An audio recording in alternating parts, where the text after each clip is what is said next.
Hello and welcome to the Asian Game. I'm Scott McIntyre coming to you from Doha, Qatar as the first day of action in the round of 16 at the AFC Asian Cup wraps up. Delighted to say I'm joined by two old friends, Andy Harper, Simon Hill. Guys. Good to see you. Yeah. Old being operative. Yeah, no. Is this the grumpy old man's But couch? that's the spin-off pod, the Grumpy Old Man podcast. Guys, we'll get into the Socceroos in a minute, the game that we were all at, but we've just witnessed via the TV an amazing moment in the history of the Asian Cup. Tajikistan through in their first Asian Cup through to the knockout stage. It's absolutely, dramatic game as well. Went ahead, dominated the game for large parts, copped a late goal, and then went all the way to extra time and penalties. Fantastic scenes. Andy, for you, I think it's fair to say we were all pro-Tajik. Only because of the quality of the story that was brewing. No, it really isn't. Obviously, their coach has drawn a lot of attention as well, and quite an eccentric character. But classic underdog story coming through. Emirates, an established Asian power. I think it's good to see a little bit of a shifting of the plates, so to speak. What did you make of their performance? Well, if I can speak on behalf of us, I think there was a lot of excitement because Tajikistan have been great value in their group matches. And they really set a standard in their first game against China. So parking the fact that China have just been very, very disappointing. Tajikistan were great, and their loss against Qatar was brave, but they went down to 9 players and they've lost their best player as a result of one of those red cards in the third group match, but they scored late to get through, and then they had to do it without him again today. And I just think they're winning a lot of admirers. They've completely earned their stripes. I guess before I throw over to Simon, there's this fear because you watch a lot of football and a team that's got the romance and they've got chances to score and they had more chances to put this away and they just couldn't. You were just watching and waiting for this one to slip away from them and go. You actually said that. At 65 minutes, I thought this is only going to go one way, but very happy to be proved wrong on that one because it's a great yarn. Simon, this is the romance of football, isn't it? This kind of underdog story. There are two basic elements of sport and football in particular. One is excellence, and we like to celebrate excellence. Obviously, we like to see the best players do well, but also you're looking for the football romance, and this is definitely one of those stories. We've been to Tajikistan, and all three of us have been to and seen what little resources, comparatively speaking, they have to operate on, but they produce good players. And you see in the AFC Cup that their teams are competitive at club level, and now they're starting to export one or two abroad as well. And as Harps rightly says, Kamalov, their best player, is absent at the moment. So it's a terrific story, and the fact that Peter Sagat is such a character is fantastic for the tournament as well. I'm delighted there. I think it's only after Uzbekistan, they're only the second Central Asian team to get through the quarterfinals, aren't they? Unless you're going to correct me. Not right now, we're not. But I'll tell you wherever. For those that don't know, this Sagat, we've had him on the podcast in years past, but he's an absolute maniac. I mean, before the press conference, he goes around and he shakes the hand of every single journalist in the thing. And the one I was at the other day, he got through all that rigmarole. It took a long time to get through it, and then someone pointed out they hadn't gone to the translation booth, so he went in and he shook their hands as well. They're in, if we can say, a softish side of the draw. They'll face that includes Australia. No, I mean, but how far can they go? I mean, is this the end of the road, or can they keep it rolling? Well, I'm interested to hear what Harps thinks about it, but I think Iraq, for me, are the team outside of the established nations, the Australias, the Japans, the South Koreas, the Saudis, the Irans. They're the nation that probably impressed me the most, but they're also a little bit leaky defensively, so you never know. But I would imagine that Iraq would beat Jordan, and therefore that means that they will play Tajikistan in the quarterfinals. It's possible. There's no certainties in football, but personally, I think Iraq would probably be a bit too strong, but I don't know, Harps? Yes, I've been very impressed with Iraq, very excited about Iraq. I don't want to rain on the parade of Tajikistan, but because you've asked the question, how much further can they go? Well, they've got a great coach. I think they've got some great players, and there'll be a tsunami of emotion driving them on from here. So how far can that take them? Well, who knows? But the rider on that is they've come through one of the softer groups. Qatar are not the same team that won this 4 years ago. Impressive though, mate, in this tournament. Qatar? Yeah. Well, sort of. I don't think they've been tested yet. That's the point. China, very poor in that group. And Lebanon battled hard and came close to qualifying, but not the tough group that some of the other teams have had to deal with. And then they get up against the UAE today, who I don't think were in great shape. I think Tajikistan were good things in normal football circumstances, and it was looking like that for 60 odd minutes until they just couldn't put their chances away. So just to repeat, I want to rain on their parade. I've been very excited by them, but the big test really hasn't come yet. But maybe they're growing into the whole thing because of that, and the emotion that's going to be derived from the nature of this win and the history behind it. It could be enough, but I think against one of the really big teams, they might find that a bridge too far. I'll give you a chance to rain on Paolo Bento's parade. You're very unimpressive. Will he be? I mean, the question now is, and by the time this is out, we may well have an answer to it. Yeah. Only appointed not so long ago. Is he out after this performance? Well, they don't muck around. Particularly the Gulf countries. I mean, Carlos Queiroz was sacked 3 weeks before the tournament at Qatar for whatever reason. Sacked or departed, depending on sacked. Whose side you listen to. Yeah. Well, I think it was sacked. And that's my mail anyway. So that whatever, they don't muck around.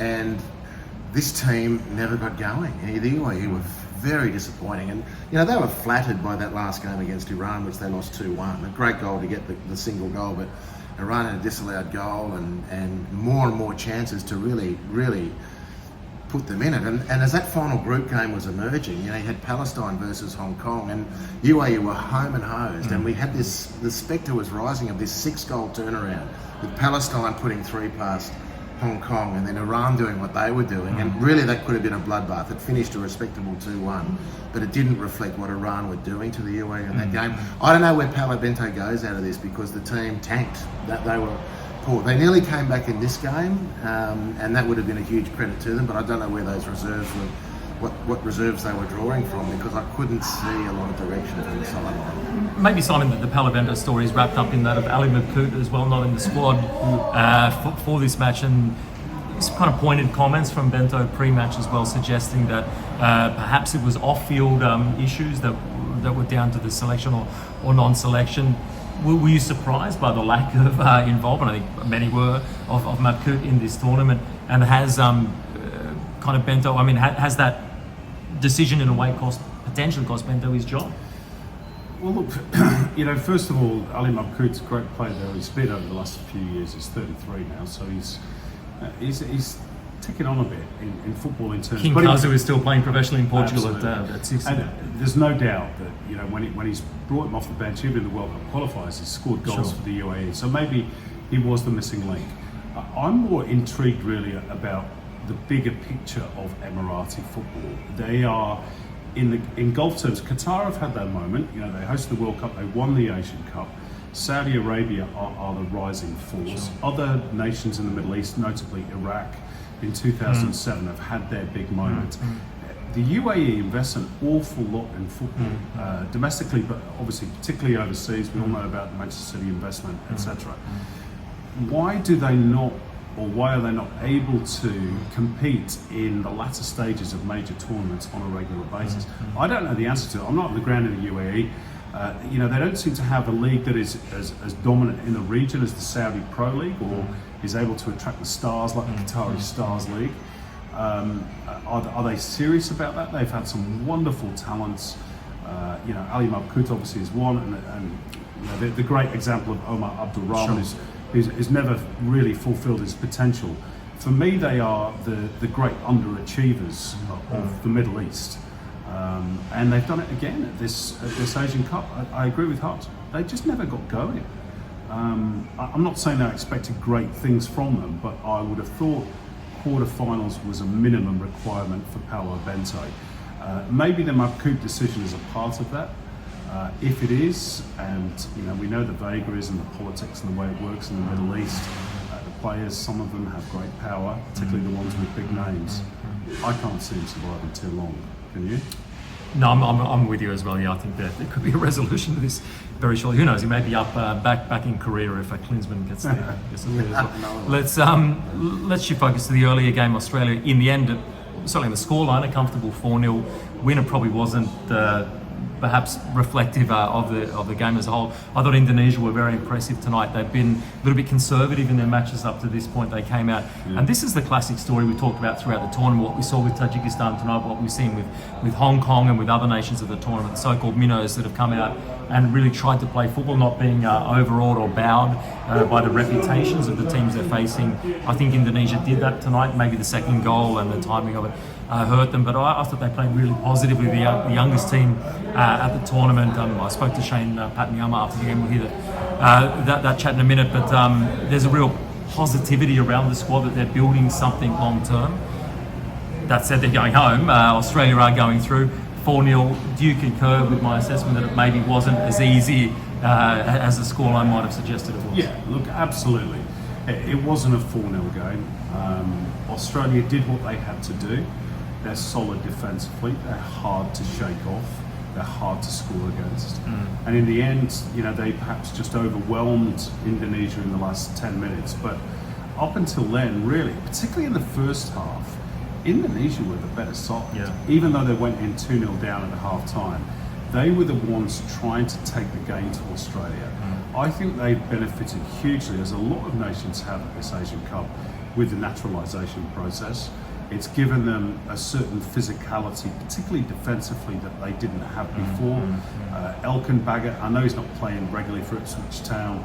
Jordi Amat's probably at the wrong end of his career. Justin Hoopner is at the right end of his career with Wolves. He's going to be a big player for them. And there's others as well, local talents like Marcelino, who I've been impressed with at this Asian Cup. So I think the future's bright for Indonesia.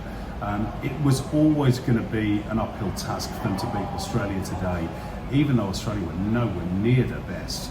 And they're going to have to be a lot better, by the way, in the quarterfinal against either Saudi Arabia or South Korea. But overall, I think it's been a very good tournament, and they've got the right man, Shin Tae-yong. Quite why Eric Kohia has not given him a contract extension yet, says it less than the under-23s, but he's done a terrific job. They've been good value at this tournament. Let's hear now from a couple of the players that I did speak to post-match.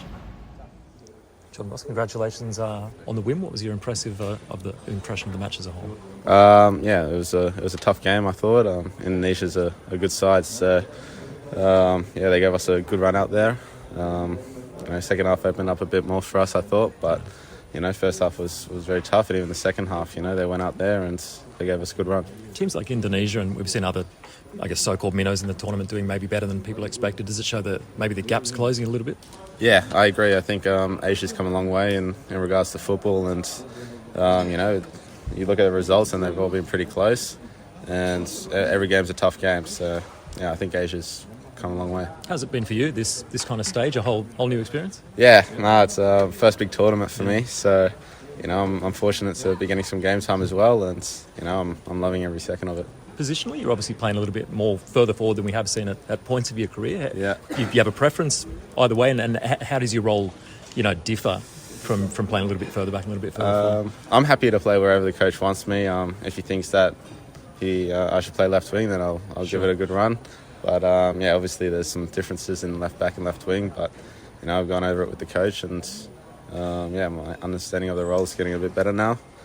I've played there, fourth game now, so getting kind of used to it. Even from when you were growing up, though, the role's changed a lot, right? In terms of, the last 3-4 years, we've seen a lot of positional changes where you have to kind of tuck inside and play through the middle a lot more. You're obviously comfortable on the ball, that helps. Do you see from, when you were a kid starting up to now, how different the role is, whether it's left back or left wing? Yeah, definitely, especially if you go place to place, and, the development of football, different coaches want different things, and you just have to adapt. That's part of football. So, I don't mind if I have to come inside or stay out and make the runs, But whatever the coach wants, really. At club level, you've been playing further forward? Or further I've been playing left back, but also here, the coach likes some overlapping fullbacks and stuff, so I'll be getting up there. Tournament-wise, what's it been like? Who's you got a roommate, or you got your own? Nah, single rooms. Really? But, Jeez, it's nice. I was the last place we shared rooms, but this place we're got our own rooms. So it's a tough existence, though, man. Being in camp, away from friends, family this long. What your whole experience away from the training, away from the games? What's that like? To be fair, I've been away from my friends and family for a while now, sure. living in Belgium. Sure. So it's nice to hear some Aussie accents once every while. But I'm enjoying camp. I think all the boys get along very well. Outside of football, we're all playing cards together. Nice. So that's the downtime. Yeah. We like each other's company, so it's good. What kind of card games you got on the go? We've been playing this wolf game. Wolf? Yeah. I don't know what the real name is, but everyone gets around. Who's the king of the wolf game so far? Well, it's hard to tell. Some boys have their moments, but I don't know. It's kind of like Among Us. Jay if you know Boss, Among Us. King of the Wolves? Or? Yeah, King of the Wolves. I'm more of a detective. I don't like being the wolf. In terms of the tournament going forward, I mean, it's hard to project. You don't know whether it's Saudi, Korea, and then thereafter you don't know as well. But I think throughout the tournament we've seen some of the so-called bigger names. Korea have struggled, Japan have struggled. Yeah. How do you see the tournament as a whole if you've had a chance to catch some of the other games? I think it just goes to show that even the biggest sides are having their struggles. So it just goes to show you can't be complacent, and whoever you verse, you have to give 100%, and everyone's got a chance to win, and if you become complacent, then you might struggle. There's been a bit of criticism externally about the group, maybe lack of creativity in the final third, in the centre of the pitch. How much of that criticism, how much of that commentary gets back to the players, or do you try and block it out? Try to block it out. I think the outside noise is just that, and we have to focus on ourselves, and we can't dwell on that or whatever the outside is saying, because we know what we're here for, and at the end of the day it's up to us, and whatever the coach says and what they say is we can't do anything about that. In terms of the real positive elements of the performance so far, what's from your perspective, the players' perspective, what have been the positive elements? Results aside, in terms of the performance. I think as a whole, maybe there's a lot of areas that we can improve or just polish up a little bit. I'm not saying that we've been playing the prettiest football, or maybe at times we've had really good patches and stuff, and we just have to make those patches a most of the game thing. So I think we're still we don't get to play with each other all year long, so we're still bonding and stuff, but that'll all come, and I think game by game we're getting better with that. So yeah. Congratulations. Good luck for the rest Thank of the you tournament. very much. I know the result tonight was maybe not what you're wanting, but I think also people looking at it maybe think it was also not a 4-0 of course kind of game. What was your impression? To be honest, the first half I felt like we really had not control, but we were really pushing it. We were pressing high. We made it hard for Australia, I think. I feel like we had some chances. If we're lucky, we can get up 1-0 maybe in the first 10 minutes. We had chances. We were good on the ball. We were lots of energy. So I felt like we started really well. Then they got a goal from a deflection, which is really unfortunate for us. And another one, a great cross from the right back, I think. And good goal. But I felt like it was a little bit unfair, the 2-0 in the half-time. Sure. So in that way, it was a little bit, what's the English word for that? Undeserved, I don't know. Yeah. But still, second half, we try fighting, we keep fighting, and I don't think we had that much chance in second half, but we compete, we fight, we press, and they scored in the last minutes and scored 2 goals, and 4-0 is a little bit, what you say, undeserved. Sure. I think this performance was maybe, from my perspective, probably the best performance of the tournament so far, and I think you played really positively when maybe people expected you to come in with a different mentality or a different tactical approach, but you took the game to Australia. Line was quite high in the first half, and you were exchanging passes very nicely. Was this a real decision not to, because we've seen in the tournament other we say so-called smaller nations, Hong Kong and Tajikistan, some of these nations that have played positively have got results. Was this a conscious thing to go out and try and play positively? No, of course, because we have qualities. We have a really young team, but we have good players. We have we know that we can play football and we can press high and we have lots of energy. So I feel like the confidence was there, and also of course we go in the last 16, and we don't go. I feel like if we show that we have courage and go at them instead of waiting and be like, let's say, cowards, it's not the way you want to go into a game. So I feel like we had a really positive game plan, and in going forward, high line, get the ball, have courage and play.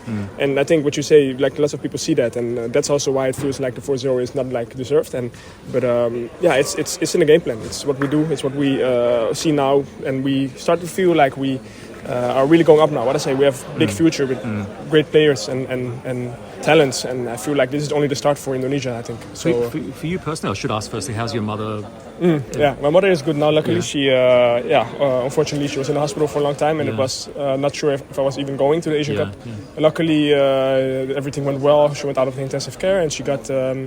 And she got home quite fast, so that was quite good for me. So then, and so she's okay. She's okay now. Right. So she's home now, and she's recovering. So she needs lots of time, but she's recovering, and we can look forward finally. So I talked with her when she got home, and I asked her like, hey, because I told her if you want me to stay home, and then I stay home and I'm not going. But she said, go follow your dreams. I have 3 brothers and 1 sister as well, and they said, okay, just go. We take care of her and just do your best and see how far you can go. And when you come back, and then. So, but most important thing, she is good. Your mum is Indonesian on that side? My father is Indonesian. Your father is He is born in Indonesia. Right. Yeah. How did they meet, your mum and your dad? They were in a friend group first. They were like friends, and they were always like going out and stuff and having fun.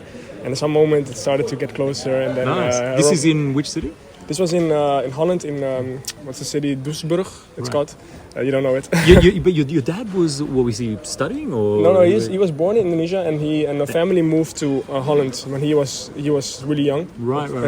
But like the whole family moved to Holland. Nice. And then but I still have lots of family in Indonesia, so it's like I have lots of connection with the country. So your bahasa, you can. Did you grow up speaking or? Nah, the thing is, my whole family speaks it, but I have 5 siblings. We are with 5, so they started. 5 siblings. Yeah, so they started in the beginning with like. Bahasa Dutch, right. And then it was so chaotic. And like you're near the bottom of the sibling list? Yeah, I'm the youngest. Yeah, so that time it's all gone. So then the thing is, then they started like, it's easier to just do Dutch, and then, but now I'm going to learn it from my family. So I know a little bit, but I need to speak it fluently. So for you, what was it like then coming in? I mean, like we said, unsure whether you were going to be here or not, and then coming, facing a team tonight who obviously got through to the second round of the World Cup, Yeah, no, of course it was for me also really, it was big for me, like I was not even sure if it was coming here, and I missed a lot of, how do you call it, preparation. Yeah. So for me, I trained really hard since I came here, and I tried to train when I was also in Holland, but it's quite hard to have the same trainings when your mother is also in hospital and everything. Sure. And then the moment I came here, I just worked hard, trained hard, and waited till I could be fit and play. So first game didn't play, and then second and third as well didn't. But then what I say, you go in the last 16, and then it's a great stage to then play, and I feel good. I felt fit. You got through things well. Yeah, like 90 minutes physically, I felt good. But of course, it's also my last game I played 3rd of December, I think, my last game. So I was, really? Yeah, it's because the season in Norway, I played in Norway. So you're on a winter. Yeah, so like Patrick Jesbeck, he plays also in Norway, same team as me. Yeah. He played for Viking, I play also for him. So, but you have like a winter break. So we have now it's like summer break, but it's in the winter. You know what I mean? Right. Because the long break is in the winter because you cannot play in the winter. Sure. So then what did I say? So I needed to build it up. I didn't have the game match feelings, right. But I was a little bit. I'm not saying unsure, but I was before the game like, okay, how is it gonna be? And luckily I felt really good. And now it's just getting games again and making a transfer soon probably. So because I'm out of contract as well at Viking, so really? I'm now a free player. So soon I will sign somewhere probably. But it was good to feel that I was fit and could play 90 minutes. Have you always played this kind of role, or do you play more? Is it a 4-back with a left back system? In Norway, I played with 4 in the back, but I'm really attacking minded. So normally, like in the 5 in the back, my attacking abilities come more. But I've learned now a lot in 4 in the back. But at the team in Holland I played before, I was also 5 in the back. So 5, I played both, So I can play both of those. How far do you think this Indonesian team can go? I mean, we have so young. What I said, we have so much potential. This is only the start. We just talk with each other. This is the standard, and from the standard we only go higher. So what I say, the potential is really high, and what I say, we have to work hard. We have to be positive about this. Like we competed with the best in Asia now, and we showed ourselves. So if I say there's 19 years old, 20, 18, 21, 22, it's crazy. So this is the future. So I'm really looking forward to that. So. Okay, Andy, coming back to you, what were your impressions of the game as a whole? Indonesia going home, but I think perhaps with their reputation enhanced. It's a great thing about the tournament like this. We get to see a bit of exposure, teams that you wouldn't see generally across the region. I thought they've been really, really good today, and thoughts on them and the Socceroos as well. Yeah, so a really good couple of days for Southeast Asian football. I mean, what Malaysia did to Korea Republic in Game 3 was remarkable, really. No one that I've ever met saw that coming. then Thailand qualifying for the knockout stage, and Indonesia doing the same. So it's been a big couple of days for Southeast Asian football. And they've not really made many waves in recent Asian Cup, so that's a big thing to start with. Indonesia were mildly impressive. Australia were pretty unimpressive, and they've got a lot of work to do. But there's a couple of things in context that we might be able to flesh out. But I think we have to thank. Well, I want to talk on behalf of anyone else, but I am incredibly grateful for what Iraq did in their match against Japan and what Jordan did in their approach against the Korea Republic. Because in tournaments past, that matchup would see Iraq drop back and just try and sit and hold on, and Jordan do the same, but they thought blow that. And from the kick-off, both teams really went. And I think other coaches, I'm not sure if coaches are that reactive, but maybe they are. Other coaches have thought, hang on a minute, these guys are onto something.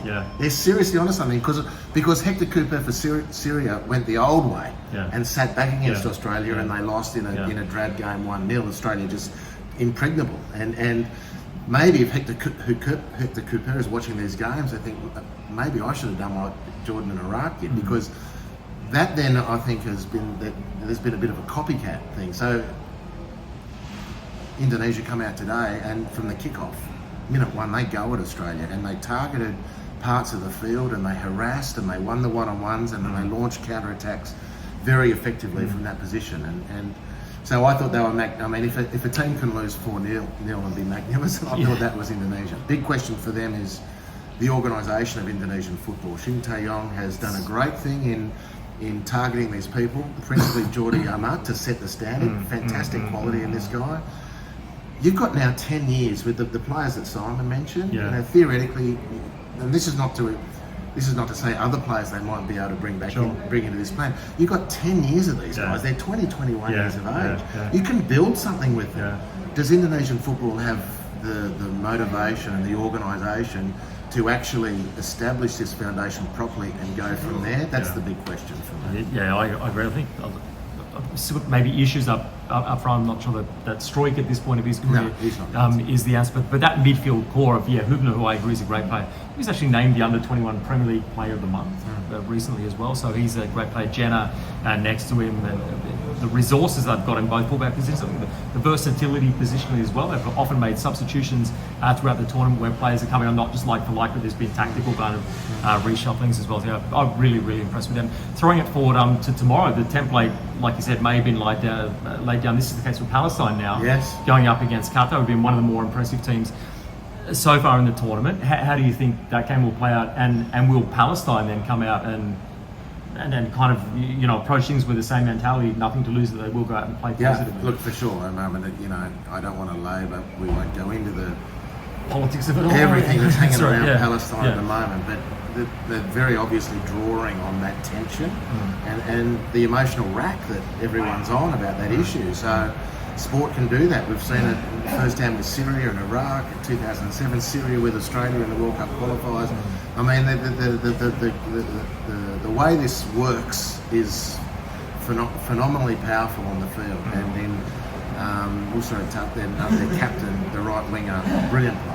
And they don't have a lot of quality, but in him they do. And Qatar should be too good, but honestly, I said this to Simon, and it's once Malaysia did what they did against Korea Republic, mate, all bets are off. And anyone can do anything, really. I mean, the power of the Korea Republic was really brought to heel against Malaysia. So why not Palestine, with everything behind them? Qatar home ground advantage and great players. Akram Afif, probably the player of the tournament. He's just gone to another level over the 4 years. So handle him and they can do something, but that's going to be a tough one. The other game, of course, tomorrow, Simon, is Iraq versus Jordan, another battle we would expect Iraq to come out on top. Heading into the tournament, they'd obviously come into it in a good run of form, but maybe people who haven't been following things so closely perhaps didn't tip them as one of the 5 or 6 contenders to win the thing. I think that's very much changed now for me, and I'm pretty sure you guys agree they've been one of the standout teams, and they've also been able to rotate the squad, and even the players that they've brought in have done. I don't think anyone had Ayman Hussein as the Golden Boot winner. Not in front of Muhammad Ali. That's right. You wouldn't have even thought he was starting the thing, let alone winning the Golden Boot. So I think they've got great depth, real breakthrough players they've had as well, younger kind of players. How do you see things going in this game? Well, just to pick up on that, I mean, Ali Jassim has been one of the stars of this tournament. Absolutely sensational player. I thought, probably in common with Harps and a lot of other people, I thought Muhammad Ali, after the first game against Indonesia, where he scored a wonderful goal, he was going to emerge as one of the stars, and he's been on the bench. That's right. So, you know, Ayman Hussein is a big brute of a centre forward, an old-fashioned type centre forward, if you like, but you know, he's banging in the goals. So the only question I have about Iraq a little bit, and we've seen this in all their 3 games, they haven't kept a clean sheet yet. Against Vietnam, they switched off a couple of times and got punished for it. Against better teams, is that going to hurt them? I think they'll be too good for Jordan, but this is almost, in international terms, it's almost a local derby, isn't it? Given the big connection between the 2 countries. So I don't know, it could be a bit tighter than maybe we think it is, but I think Iraq should be too good. They, for me, have the quality, although if Musa Al-Tamari has a great game for Jordan, he's got a decent supporting cast. He can win that game on his own for Jordan.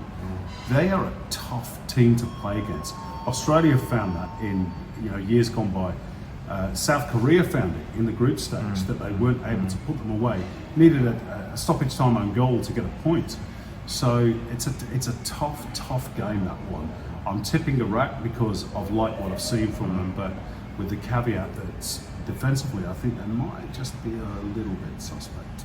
With the, just throwing a little bit forward outside of this tournament, with the World Cup expanding and these kind of slots, there's been a lot of questions, who's going to break the established kind of dominance and hegemony in Asian football, not just in terms of qualifying, but are there nations, either within or without this tournament, that you've seen that you think can go and not only qualify for the World Cup, but perhaps make a dent as well when they get to North America in a couple of years? Look, that's a great question, because expanding tournaments comes with a lot of criticism, because needless to say, the first port of call is when you're inviting weaker teams in and there's going to be cricket scores to use. There hasn't been. But the expansion of this Asian Cup has actually been vindicated, very much so. Now, the expansion of the World Cup goes into different territory because we're going beyond that very comfortable 32-team format where everything's nicely cut and dried and it's manageable.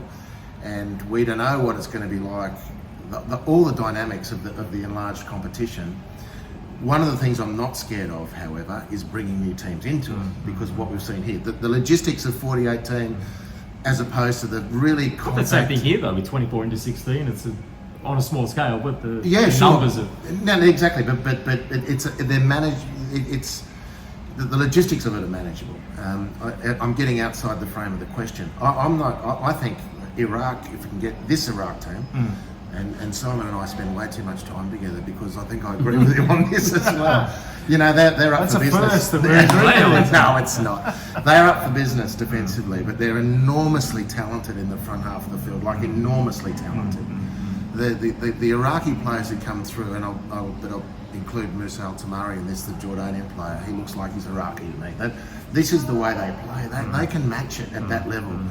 Challenge is getting them out of the Middle East leagues into European leagues. It's very hard for these guys to break through and to settle, and the language and cultural differences that we're told, this is the information you get, that's really stopping the progression. But playing at a World Cup and the greater opportunities for countries outside of Asia's big 4 or 5, I think is going to be a huge catapult for Asian football. Simon, for you, is there anyone of this group that you can see kind of kicking on and really making a fist of things? Well, I mean, I would say Iraq. I mean, they've only ever qualified for the World Cup once, which is all the way back in 1986, a long time ago.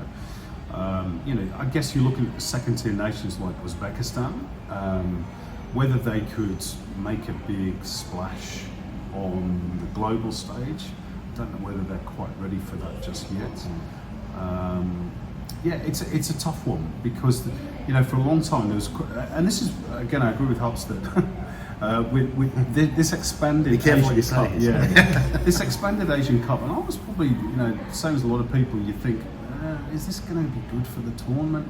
But actually, it's driven standards up of the next tier, and now we're seeing teams like Thailand and Indonesia qualify for the second phase. All right, they're probably not ready for the World Cup just yet, but it's giving them targets, giving them goals, and that's a good thing. We don't want it to be the same old 4 or 5 teams qualifying for the World Cup every single time. And we've spent 10 minutes of this podcast being quite critical of Australia, and probably the counter argument to that is that we've not factored in that argument that the rest of Asia has risen.